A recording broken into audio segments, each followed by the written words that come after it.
There are three main categories of pain medications. Aspirin, it is a fever reducer and it is a pain reducer, but it can irritate the stomach.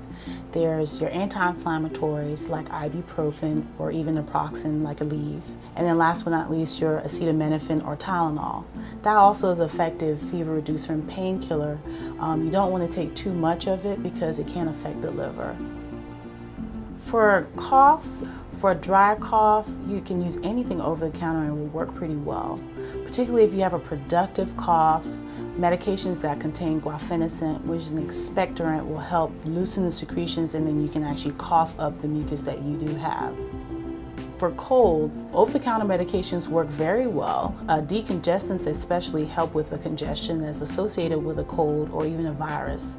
For allergies, any antihistamine over-the-counter can be very effective. There are several different types that you can choose from, but the main categories to worry about are the drowsy versus non-drowsy medications. Medicines like Claritin are non-drowsy. Medications that will make you drowsy, and that may be helpful if you want to get a good night's rest, would be Benadryl or even sometimes Zyrtec. For digestive problems, there are really three tiers of medications you can use. For just mild heartburn, especially if you know what you ate, like some spaghetti, and you want to help relieve that, Tums or Rolaids work very well. They're short acting, they're also quick acting, and they'll help give you relief quickly. If you have problems with burning on a regular basis and you want something longer acting, medications like Mylanta or Maalox may give you longer relief. The third tier are medications like Zantac and Prevacid. Those are medications that we use if you have daily heartburn. For itching, burning, and irritation of the skin, there are several categories of topical medications you can use.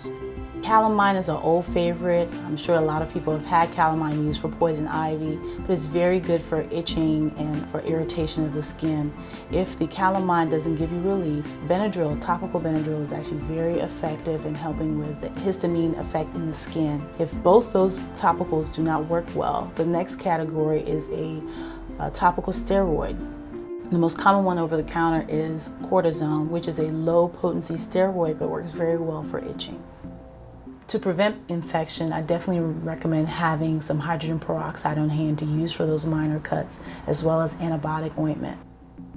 For minor burns, I recommend using some type of topical antibiotic like Neosporin. That'll prevent infection. It's important to have these things on hand because you never know what can happen. Emergencies and illnesses happen all the time, and some things don't require you to rush to a doctor.